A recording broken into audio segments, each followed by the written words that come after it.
Welcome to the Genealogy Gems podcast. It's a show filled with family history, research, strategies and techniques, news and entertainment, and inspiration. And I'm your host, Louise Cooke.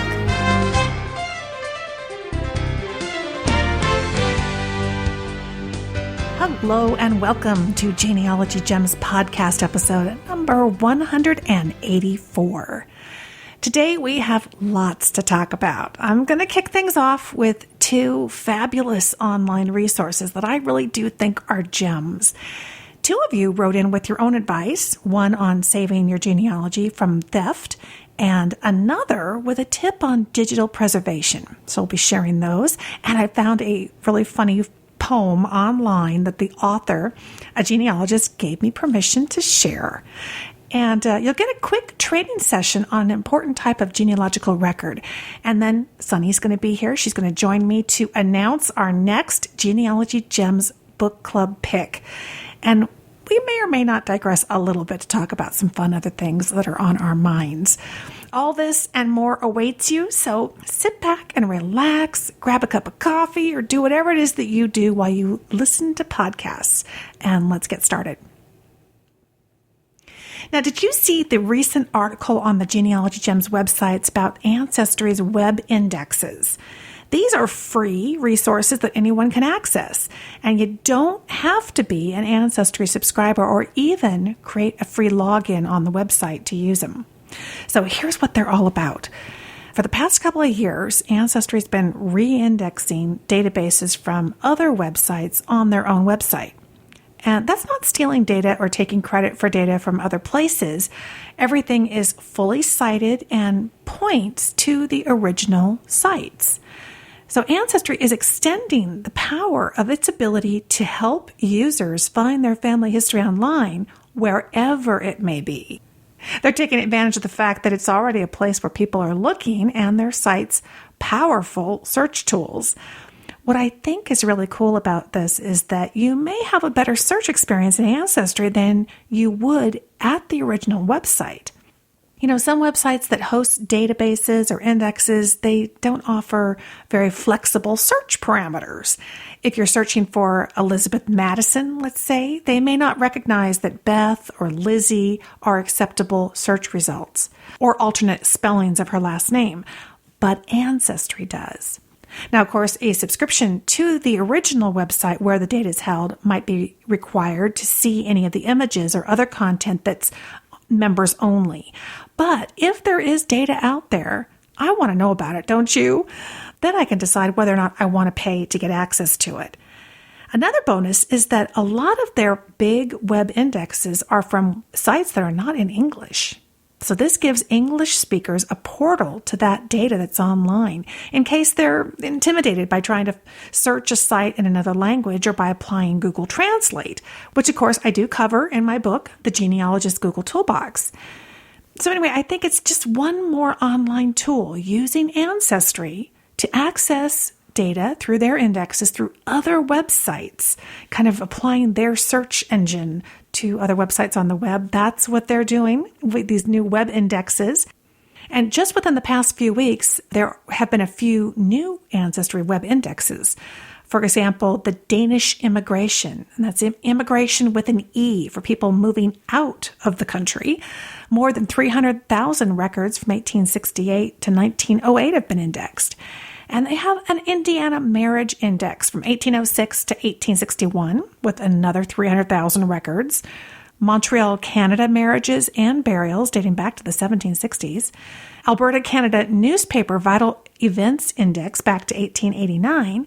And births, deaths, and marriages for Gallatin, Montana back to the mid-1800s. Boy, I tell you, if you've been waiting for Gallatin, Montana, they've got that too. And I want to share a tip with you that didn't appear in the article that we posted about these new Ancestry web indexes on the Genealogy Gems website. Did you know that you can search for Ancestry web indexes by going to Ancestry's drop-down search menu? Then click on Card Catalog and do a title search for the word web. You will see lots of results that say web, followed by the name of the index. just another helpful tip to get the most out of one of the world's biggest genealogy websites, whether you're a subscriber or not. And something else that we've talked about on our blog is the new bomb site website. This is really interesting. We've probably all seen images from the World War II bombing of London in movies. You see Londoners hunched in tube station tunnels during air raids in The Imitation Game. In the movie The Lion, the Witch, and the Wardrobe, the Pevensey children are evacuated to the countryside to escape the Blitz. But for anyone who didn't experience it themselves or grow up in the shadow of those bombed out buildings, we really don't get the Blitz when the Germans bombed London regularly for several months during World War II. Well, there's a new website and a mobile app that I have to recommend that really kind of helps give you a sense of what this was all about and reveals the Blitz in a really new way. It's called BombSite, and you'll find it at bombsite, SIGHT.org. Think of it as data visualization. We've talked about that. So you're really going to see the impact of the bombing during the Blitz. The core of this website is a digitized version of 559 bomb census maps that show where each and every bomb fell between July of 1940 and the following June. These maps were classified up until 1971 and were previously only available in their very fragile original condition in the British National Archives. Well, now you can explore all those neighborhoods and read about the individual bombs that devastated them. You can even see related historical images and read stories and memories. It's stunning to look closely at a neighborhood and see how densely the bombs fell. It's just incredible. It's also stunning to kind of pan out to the widest view and see so many dots representing these bombings. So many bombs, so much destruction. Take a few minutes. I highly recommend it. Explore bombsite.org, and you'll have a whole new appreciation for the bombings of London. And if by chance your ancestors lived through them, it will give you a whole new perspective on that. Well, that's some of the news we've been talking about on the Genealogy Gems blog. And next, coming up in the mailbox, we are going to hear from you. That's next.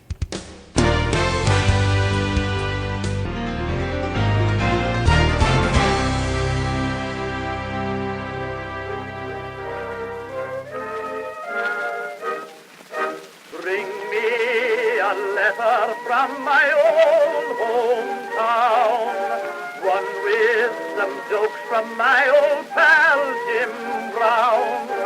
Bring me a letter from that girl of mine, saying that she's longing for me all the time.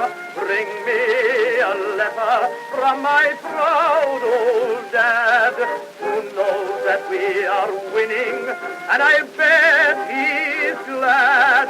But more than any other, a line from my old mother. Bring me a letter from my hometown. Recently, Judy wrote to me after she attended one of my presentations, and she said, just wanted you to know that I took your advice and I started a blog on one of my cold cases. And I was teaching a class talking about how to apply criminal cold case strategies to your own genealogical brick walls.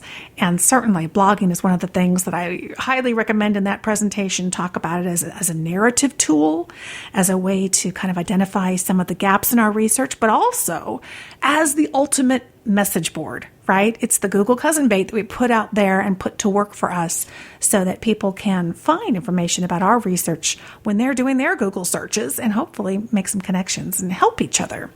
Well, she sent me the link to her new blog, and it's called One Branch Then Another. And it's at onebranchthenanother.blogspot.com. And Judy says, I thoroughly enjoyed your sessions and feel my brain is bursting with information. I was talking to a genealogy librarian at Dallas Public Library this evening, and she said that they were trying to get you for a conference here. So I hope it works out. I will come again and bring my son. Well, I met Judy at the Fort Worth Genealogical Society here in Fort Worth, Texas. And yes, I know we've been talking about to the Dallas group. And this is what I do on my weekends. I fly around the country and put on these full-day seminars. We did 4 sessions that day. It was a great group over at Fort Worth Genealogical Society. And I love that Judy's bringing along the next generation. You know, she was talking about bringing her son.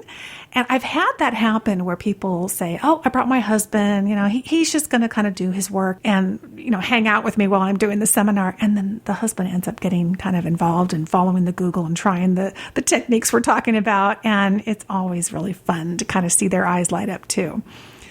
And that's really a good goal for all of us, to replace ourselves as family historian or keeper of the family stories with hopefully somebody else that we've identified in our family, like Judy's son or one of our grandkids or nieces or nephews, you know, kind of identifying who's going to carry on the torch and really make sure that there's a lasting legacy to the genealogy work that we do.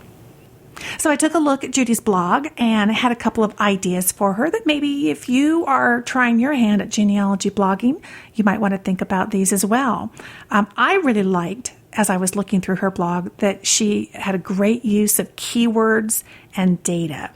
So even if it's not the most fascinating way to tell a story, sometimes when we're putting our content online, it's just really important to make sure you've included all the major keywords, the names, the places, the businesses, the keywords that people might be searching on that would lead them to your ancestor or your shared ancestor, right? And data, things like birth, death, and marriage, any kind of data, dates, information around your person, around these keywords. That's what makes your ancestor unique in the world and unique in history.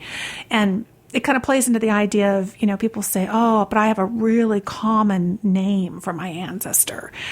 But that's okay, because when you put that collection of keywords and unique data around that common name, they're not common at all. They're a very unique individual in history, and that's what you're trying to convey on your blog so that other people looking for that particular John Doe finds him through their Google search, and your blog and your website pops up. And also, I was really happy to see that Judy was using name spelling variations. So even though she has one way that she consistently spells a last name, she made sure that on her blog, she was showing all the different variations and in combination with first names. Because again, we don't know if somebody's going to be doing a Google search and putting the name John Doe together and they're spelling Doe, D-O-H, and somebody else is spelling it D-O-E. I mean, I don't know, but having the combinations of different variations out there on your blog, again, make it great cousin bait for Google. And I would love to see on her blog kind of a next steps list. You know, she had a really neat little question list. At the end of her blog post, she kind of said, here's what I'm thinking of. Here's the questions that I have that are remaining, which I thought those were great steps to go through and to share with her readers. But I'd love to see it followed up with that next steps. Here are 3 concrete things that I'm going to do to answer those questions and really show the reader how she's going to break that down into bite-sized, manageable pieces, which is something else we talked about in our cold case strategies class.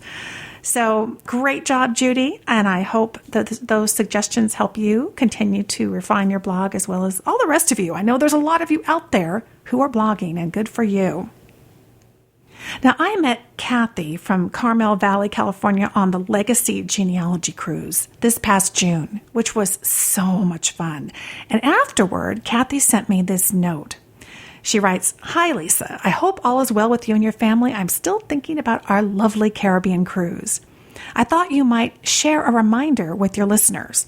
My husband and I were out of town last week and were robbed.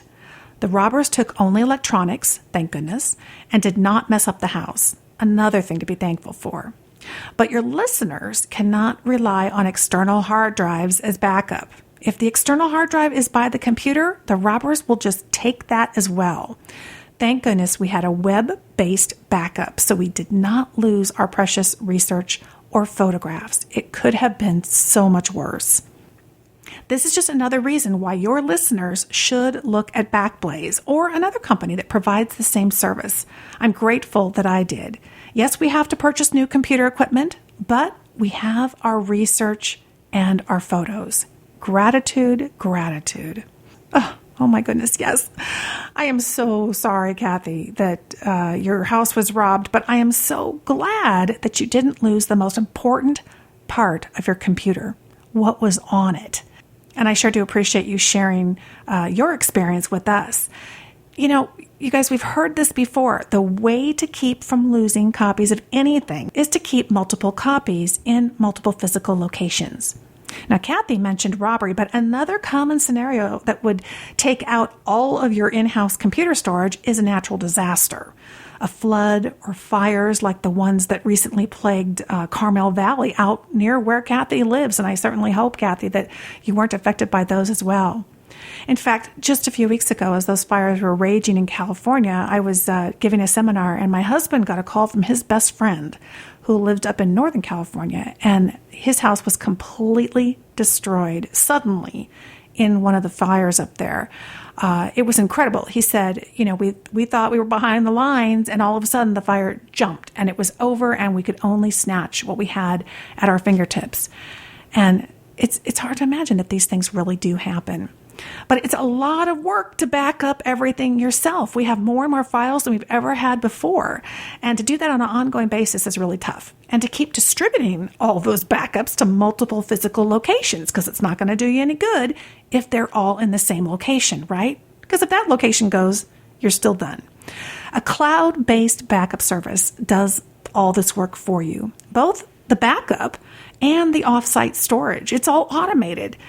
And as you know, here at Genealogy Gems, I trust Backblaze. That's one that Kathy mentioned. It's our official cloud-based computer backup service.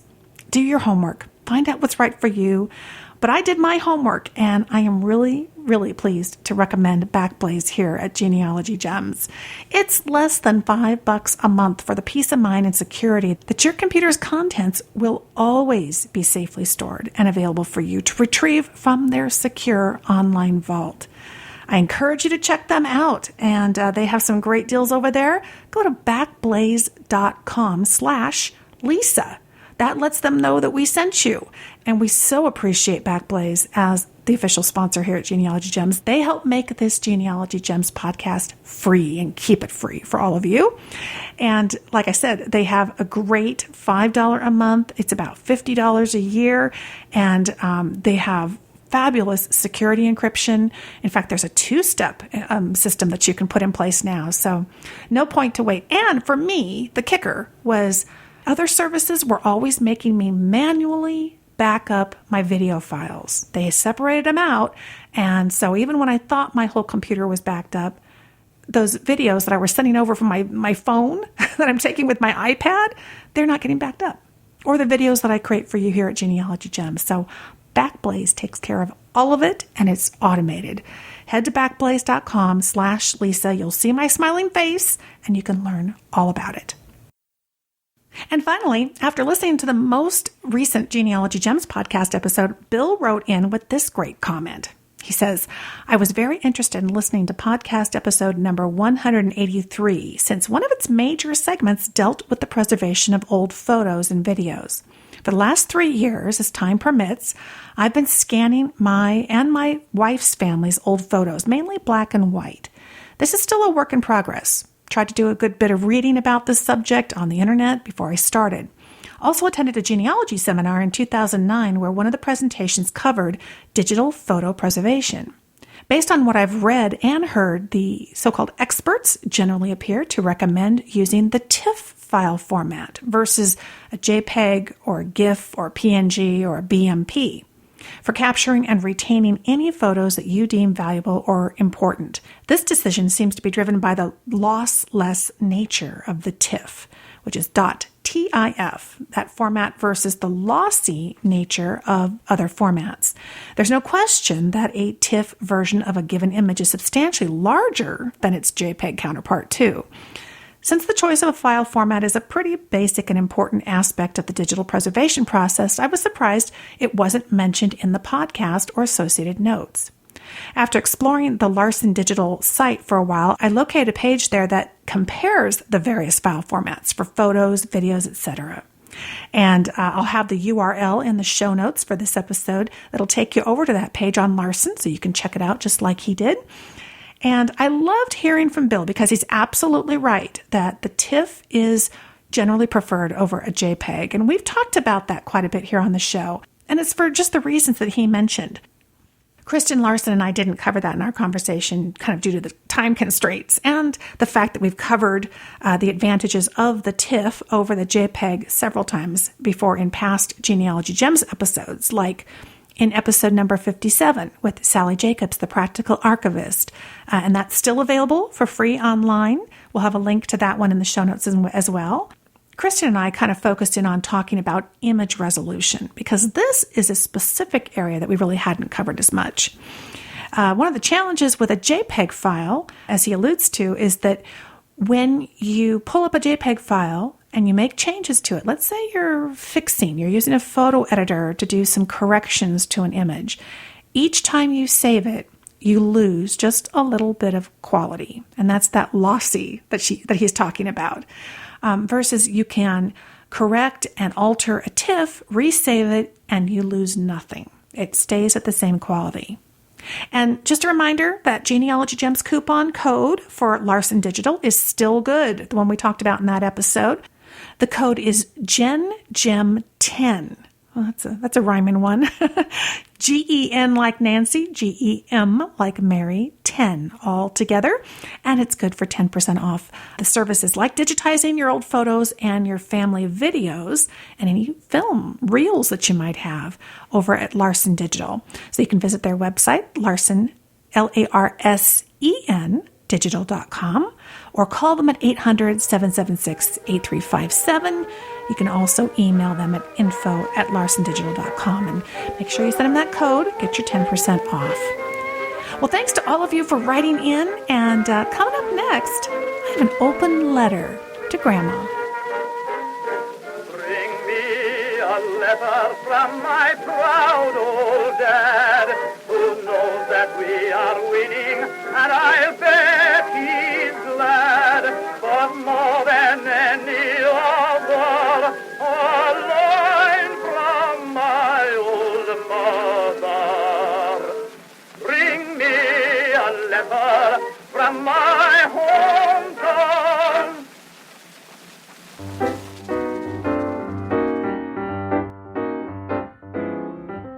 You know, I always advise people to keep their master family trees at home on their own computers, not online. The family tree software I recommend is Roots Magic, and I'm pleased to announce that Roots Magic 7 is out, and it's better than ever. Now, what do I love most about this new update? It's got to be the automatic hinting feature. It's like Google Alerts for genealogy websites. Roots Magic now automatically searches sites like Family Search and MyHeritage for possible matches to your tree. You're going to see light bulb hints appear whenever a match is found. Clicking the light bulb will open a web browser with matching records. They've got new accounts that let you easily publish and maintain multiple trees online, whether publicly or privately. And data management is easy with the new Data Clean feature that helps you quickly find and fix possible problems with names and places. Or use the File Compare feature to look at two different trees side by side and transfer information between them. These are just some of the dozens of new enhancements. You can give it a try right away with no risk with the free edition called Roots Magic 7 Essentials. So what are you waiting for? Go to rootsmagic.com. You'll see pretty quickly why professionals and beginners alike choose Roots Magic.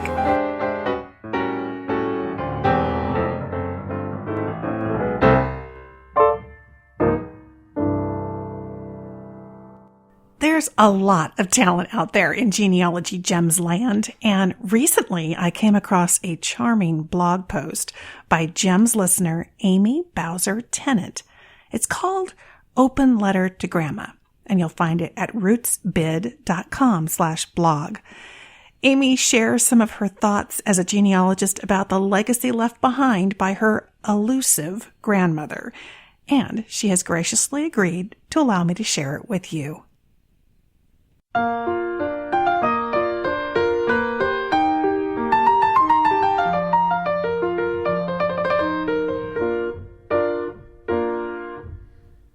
Open Letter to Grandma by Amy Bowser Tennant. Dear Grandma, I'm writing to share with you all that has happened as a result of searching the family tree. I also want to thank you for making me a careful and thorough genealogist. I don't think I could have become one without you. I particularly learned a lot from trying to figure out how old you really are. It was naive of me to expect you to give your correct age to the census taker anyway. No dignified lady should tell anyone her true age. And while we are at it, it is no one's business how old your kids are either. Now, figuring out who your parents were, that was a trial. Did I say trial? I meant to say the most fun ever. It was particularly amusing that your kids did not seem to know what your maiden name was. Way to keep them guessing. Kids are so nosy. They just never know when to stop asking questions. Anyway, I was able to confirm my suspicions of your parentage with DNA. I was happy to fork over the few $100 on DNA kits to do so. It was pocket change, really. Oh, by the way, I found your marriage record. Not the one for you and Grandpa, the other one. No worries, since you obviously forgot about it, I added it to the family book. I almost didn't find it since your maiden name was spelled wrong. I mean, seriously, that clerk must have been on something that day because Creech doesn't look like Wit. It's almost like he heard you wrong when you told him your name. Cousin Joe suggested that you might have lied about your name. I punched him in the nose. How dare he call you a liar? I know if you did give the wrong name, I'm not saying that you did. It was out of love for me. You always wanted me to learn and work hard. Thanks, Grandma. I want you to know how much I appreciated you filling out all that paperwork for the 1893 Act of Congress. Those 5 civilized tribe applications for enrollment into the Cherokee tribe were filled with genealogical data that I could not find anywhere else. Sorry you and the kids were rejected by the commission. I know they were wrong about you, Grandma. Anyone who has seen your picture with your dark skin and high cheekbones could tell that you were the Indian princess you always said you were. Just a few more things. We had some bad news. The diamond ring that you left me, well, the jeweler said it was a fake. Now, obviously, he took the real diamond out and replaced it with that piece of glass. By the way, who is Avon? We took the kids to see your gravesite last month. It was a hoot trying to get the van up that mountain. We were so glad that you decided to be buried in the pasture. No one would ever think to look there.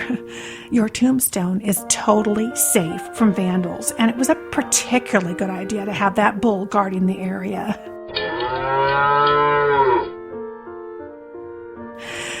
Grandma, I really miss you. I sure hope wherever you are that you are enjoying the journey, just like me. All my love, Amy. Oh, P.S. The family Bible with no names in it, priceless. I'm still trying to figure out how to get the invisible ink to show, but don't worry. I love these little games you left me.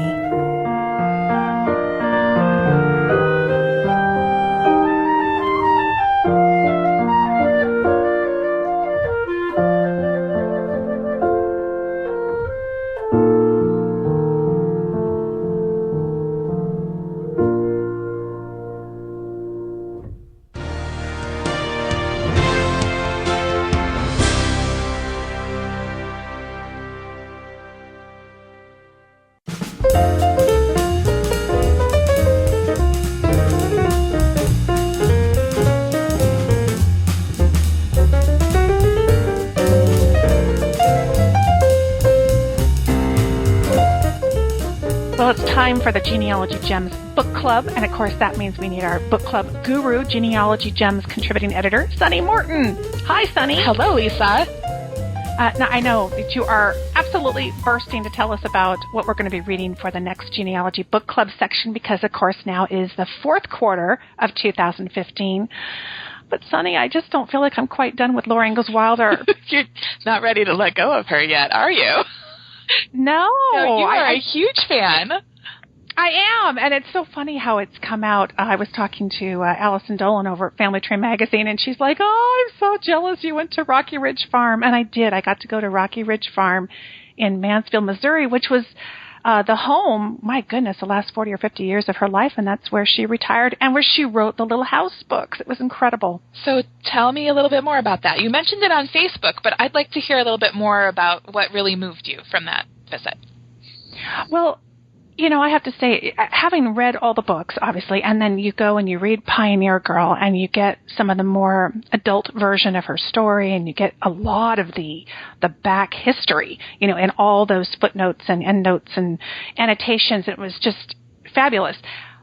But I got to tell you, it just was shivers up my spine when I walk in the door of the farmhouse.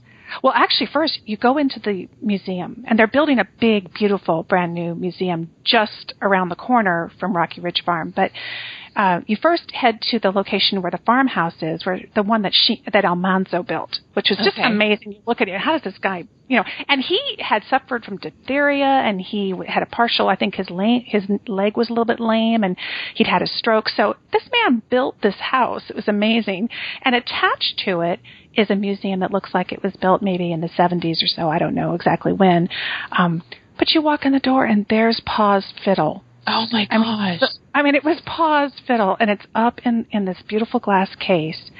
And then you start turning the corner, and you see the original Carte de Vista photos of the photos you've seen on websites. There's nothing better than in person than on a website. And like the little china box that she talked about, you know, that she was given as a gift, and there it is sitting there. Or the quilt that she made. They had her very first sampler that she stitched in the Little House in the Big Woods. What is it about these artifacts that we read the stories and we imagine and they seem so vibrant and real, but then we see an artifact? What is it about the material object that really makes it so much more alive for us? It's like it taps on your brain and says, hey, by the way, this person was real. I mean, that's what really struck me. I know she's real. You know, right. I've read all about it, but just to see it was just like coming to life. And I realized that that goes back to something that I'm always talking about on the podcast that I think is key, is that we need to create physical structure around the stories, around the documents and the pedigree charts. And even if you have nothing but a copy of a photo, print it out, put it in a frame, you know, add some substance, put real things in your home. So when people walk in, your home says, I put my money where my mouth is, you know, right. and that I surround myself with this sense of history. If you're fortunate and have wonderful items, that's great. I know sometimes I even go to vintage stores and pick up things that represent something that my ancestor did. My aunt actually gave me a fake heirloom. I showed you that, didn't I? Yeah. It's so awesome because we went antiquing together, and she found this. I have it next to my desk. I'm looking at it right now. She found this little sewing kit that she opened. No, it's a little manicure kit. Just opening it here. And the manicure kit looks just like one that my grandmother had that my aunt remembered. Remember from when she was young, and she picked it up and she gave it to me, and she's like, it wasn't really hers, but that doesn't really matter. This looks like what she had. She bought it for me, and she's like, there's your fake heirloom. but it means something to me. Yeah. But partly because my aunt gave it to me. But partly because it does connect me to my grandmother. This is like something she had, exactly like something she had. So I'm okay with a repro. Absolutely. And, you know, when you walk into the museum, and not only are there all the small artifacts and everything, they still have the wagon that she and Almanzo came in when they reached Rocky Ridge Farm, which unbelievably small. It's incredible that they were in this wagon. But what really struck me, besides the fact that these were real people, was you got a sense of Laura's heart in that this woman managed to hang on to all of these things. And she stayed in touch with people in her family enough that many of these things were not originally in her possession, but they eventually came to her. And they just represent to me the fact that she was the keeper of the story in her family, that in a sense she put her money where her mouth is. She surrounded herself and hung on to things that spoke to a different time. And it was clear she had to have had the foresight to understand that this was her history and that they had meaning. And she really saw the disappearance of the Wild West and felt that it was important to retain it not only in physical possessions but in stories. And it was so inspiring. It made me want to kind of come home and dig out a couple more things that I haven't put on display, or sit down and jot down some of my own thoughts. And it was neat. Bill was with me, my husband, and he hasn't read the books. Okay. But he was so taken with the house, and he was like, you can see the way Almanzo was thinking about what he could see if he put the window here.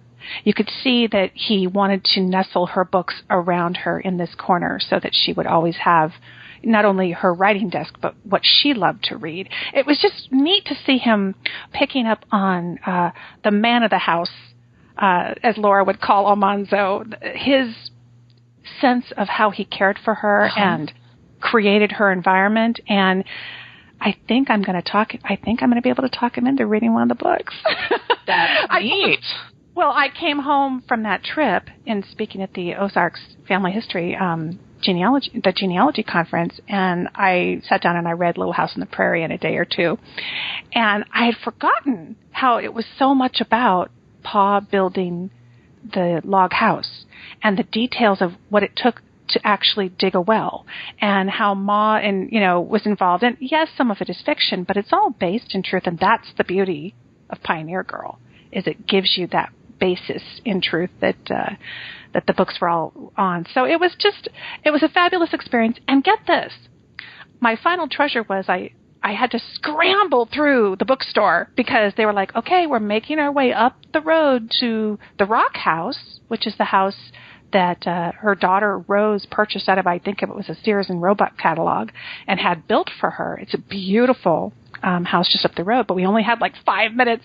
So I raced and ran through the bookstore because I had to buy stuff because we were on a time schedule. And one of the things I picked up was a CD, and it's called Laura Speaks. And for the first time got to hear her voice. Really?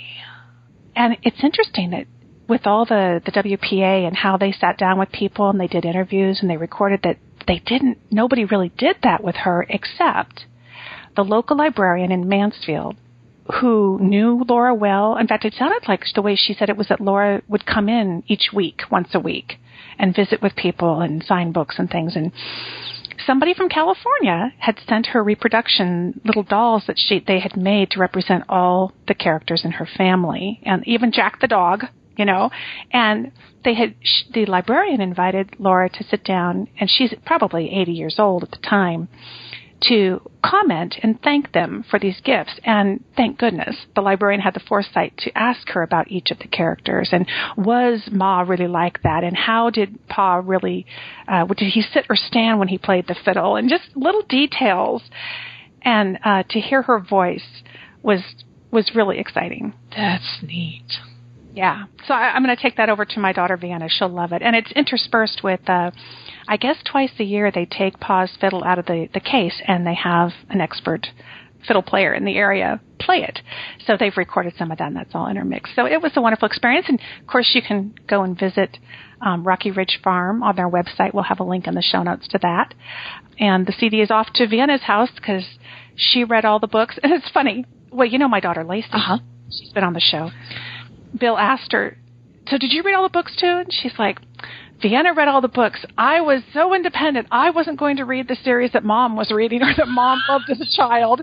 There's always one who says, well, if Mom did that, then I'm doing the opposite. But she came away from me sharing the experience saying, okay, I'm going to go read the books. So, that's neat. Yeah, it was wonderful. We had a wonderful time. Well, that's awesome. We got a little bit of a travel log out of that one. Yeah, well, it was a wonderful wrap-up to a wonderful third quarter book, and I still encourage everybody to go and pick up and take a look at Pioneer. But I'm thrilled to say that we have a new book, and you're just the one to tell us all about it for the fourth. You know I am. I'm really excited. So our next Genealogy Gems Book Club pick is Citizens Creek by New York Times bestselling author Lolita Tatamy. Oh, fantastic. So maybe you've read or heard about her previous novels, Cane River and the sequel Red River. Yes. Cane River was an Oprah Book Club selection. So I read these a few years ago. I read those ones, and I really enjoyed them. So I was super excited when I heard that she had this new novel out, Citizens Creek. And then I was even more excited when I found out I'd get to interview her for the Genealogy Gems Book Club. And she did. She was really pleased to talk to us. So I've just recently recorded that segment with her, and I look forward to bringing that to everybody in a couple of months. You'll get to hear that.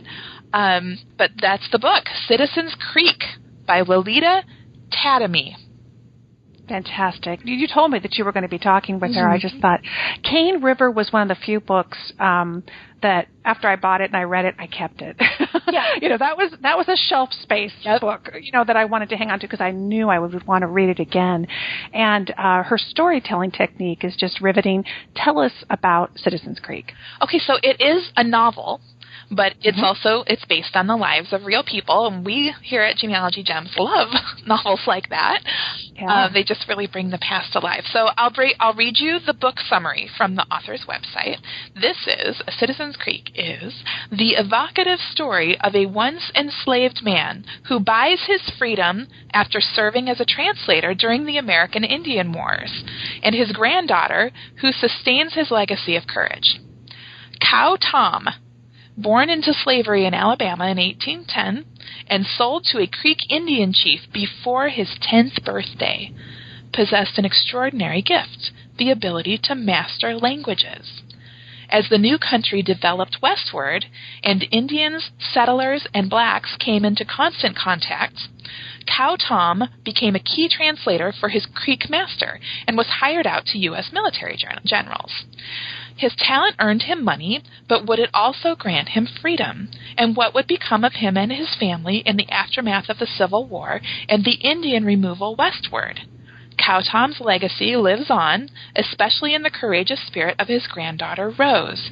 She rises to leadership of the family as they struggle against political and societal hostility, intent on keeping blacks and Indians oppressed. But through it all, her grandfather's indelible mark of courage inspires her, in mind, in spirit, and in a family legacy that never dies. So this is a novel. Why did you choose this book for the Genealogy Gems Book Club? At first it was really all about the history. I love to read about experiences I know nothing about. And both a Native American story and an African American experience all in the same book, and the history, especially taking us through slavery and the Indian removals into the post-war era and after slavery, like that.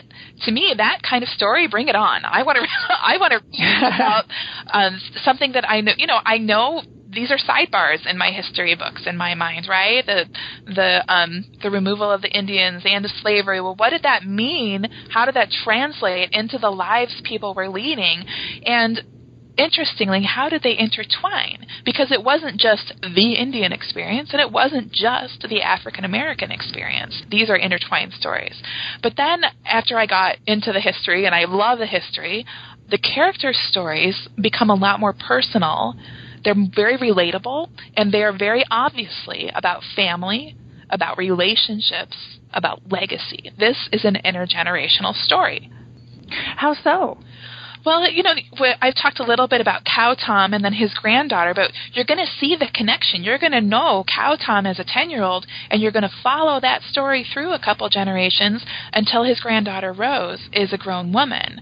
And so you see how his experiences shapes him, and then what effects this all has on the next generation and the generation after that. We see how Rose particularly looks backward to her grandfather's generation for inspiration and support and guidance to see how best to manage her own present and how to think about the future. So she is backward-looking and forward-looking, and the most recent couple of generations are really important to, they're kind of her springboard to the future. So I'll share a very specific example of this from the book next month. I'll share a couple of passages about Rose specifically, Cow Tom's granddaughter. She eventually becomes the keeper of his most important secret, and that's a really big deal. Oh, it sounds fascinating. We know that she's a fabulous writer. This is going to be a big winner, I think with everyone in the Genealogy Gems Book Club. And, of course, to get a copy of the book, you can head to the show notes for this episode. We'll have a link, and we'll also be blogging about it. You can click Book Club. I've just added Book Club to our main menu on the website at genealogygems.com. So be watching for Sunny's blog posts about that. And, of course, if you decide to pick up a copy, whether you get an ebook or you pick up the paper copy, we always so appreciate when you use our links because that helps support and keep this free show free. So we get to talk about fabulous books like Citizens Creek. Oh, wonderful. Well, we will look forward to checking in with you next month and hearing some of those specific examples you teased us with. Thanks so much, Sun. I'll be back.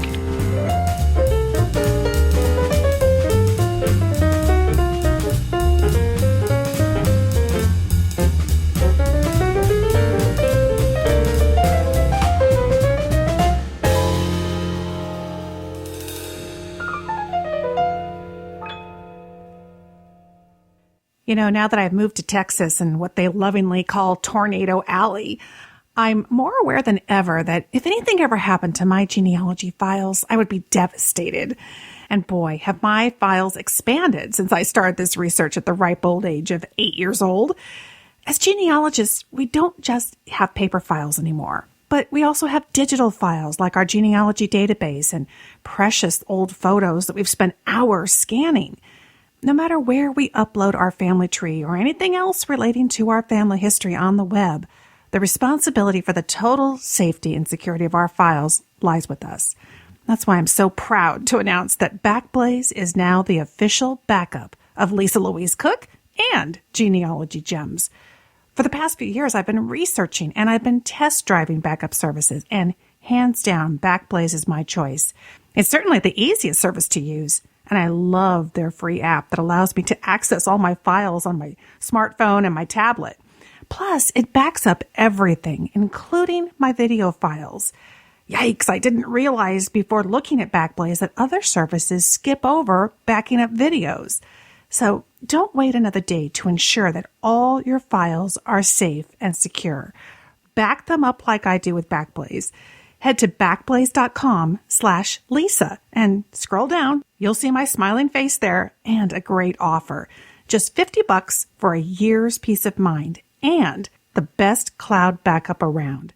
Go to backblaze.com/Lisa. Our sponsor for this episode is MyHeritage.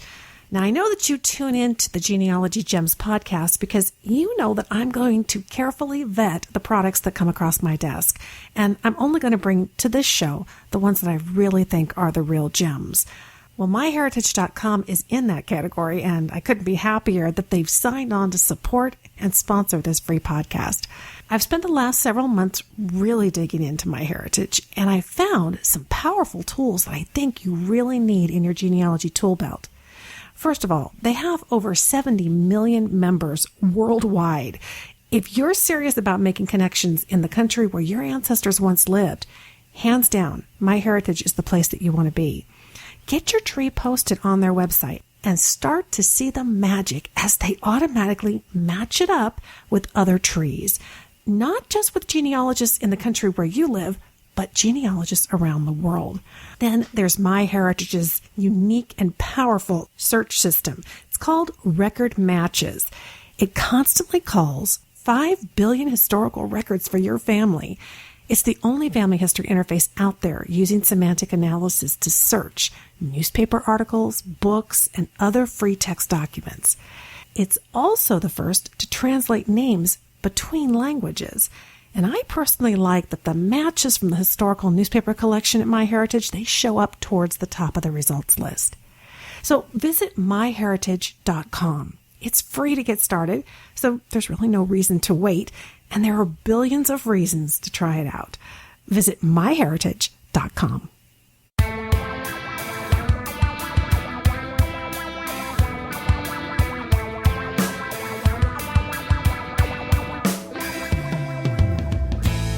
Hello, Genealogy Gems listeners. Diane Southard here with some suggestions for those of you who have dabbled in genetic genealogy but feel you're coming up empty-handed.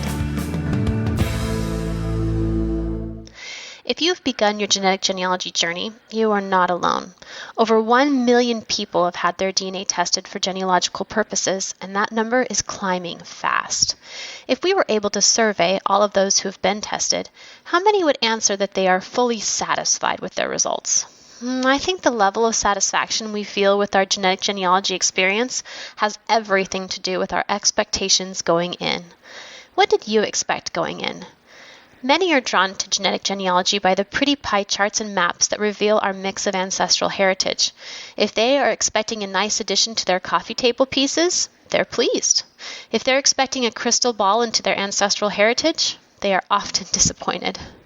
Likewise, when you see a second to fourth cousin on your match page, you may have every expectation that you can figure out how you're related to each other.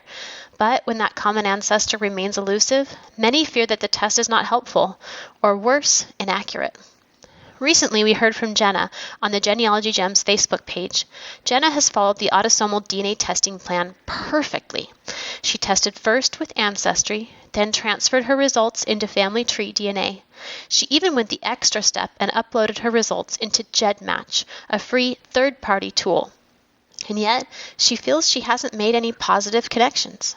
For anyone in this situation, there are 2 explanations and 2 next steps to help set good expectations for your genetic genealogy experience. First, you need to know your own family history. If your family is not from the United States or have only recently emigrated to the United States, you will not find very many matches in the databases. This will change as time moves on and genetic genealogy gains greater exposure and acceptance in other markets. If you do have ancestry from the United States, but are still coming up empty-handed, it might be because you happen to be the pioneer in your own family, the first to jump into genetic genealogy. While 1 million people is a lot of tested individuals, I am consistently surprised by the number of people I meet who have never heard of using DNA testing in genealogy. Unfortunately, both of these explanations just require patience to be resolved. But while you're waiting, here are 2 tips to get the most out of what you have. First, as our Facebook friend suggested, start with a goal. In her case, she is interested in her paternal grandmother's father. Anytime you're researching a male, if you can find his direct paternal descendant, a living male with his surname, you should have him take the Y-DNA test. In the absence of, or in addition to that, having as many descendants of your ancestor tested as possible will help you fill in the genetic gaps that naturally occur as DNA is passed down. But short of throwing more money at the testing companies, you can search each database by surname and location to look for others who might share these genealogical characteristics with the individual you are looking for. My second tip is to focus on your closest genetic match and use all the available tools to investigate your relationship. This will involve using the Common Matches tools found at Ancestry.com, Family Tree DNA, and GEDmatch.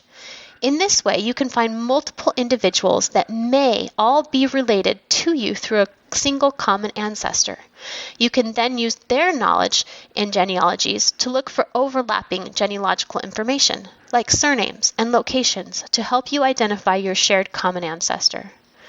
Most people that I talk to who feel like their DNA has left them empty-handed are just simply not aware of how to use the tools and clues at their testing company to tease out information from their matches.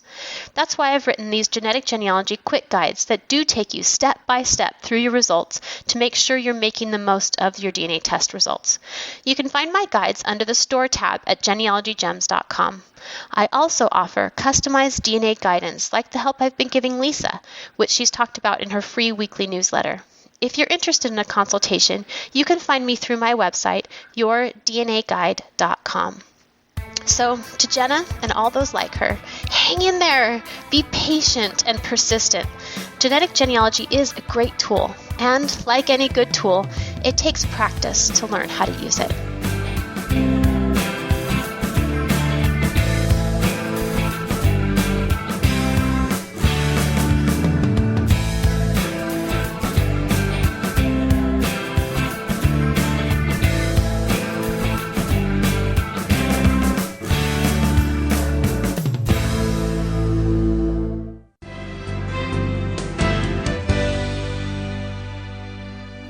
Thanks so much for joining me for Genealogy Gems podcast episode number 184.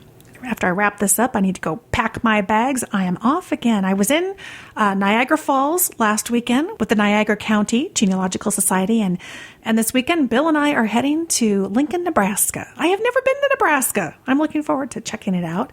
I actually met somebody in Niagara Falls last weekend who was from Lincoln telling me how lovely it is out there. So we're looking forward to meeting with the Lincoln Lancaster County Genealogical Society and doing an all-day seminar. We are going to talk Google and cold cases and newspapers and Google Earth, and it's going to be fun. I hope that you will check out all the places that I travel to on my calendar. I'll have a link in the show notes. You can get to it also through our main menu on the website through seminars and see where I will be. Maybe I'll be in your neck of the woods. And of course, I hope you're getting the free newsletter because we always have the upcoming presentations listed there as well. And lots of great information. You don't want to miss the newsletter. So if you're new, if you've just kind of found the Genealogy Gems podcast, you got to hang out with us all week long. Each Thursday, the free newsletter comes out. So head to genealogygems.com, sign up at the top of the page, and we'll get that out to you. You will join us and be a gem. And I want to alert all of you premium members. You know, we have our Genealogy Gems website premium membership. If you're not a member, come check it out. You can find more information on our website. But if you are a premium member, I hope that you've had an opportunity to take a look at the brand new video that we've just uploaded. It's added to our collection, our growing collection of well over 24 different classes that we've got on video. And this new one is inspiring ways to captivate the non-genealogists in your life. Oh boy, what could be more important than that? Captivating them, giving them a sense of why all this matters. Hey, we don't have to turn them into genealogists. We just want them to understand and appreciate what's available in terms of information about the family, the legacy that it's given all of us, and that's why we're here. And I think also it's really critical that we do inspire and captivate these non-genealogists so that they'll hang on to our stuff, right?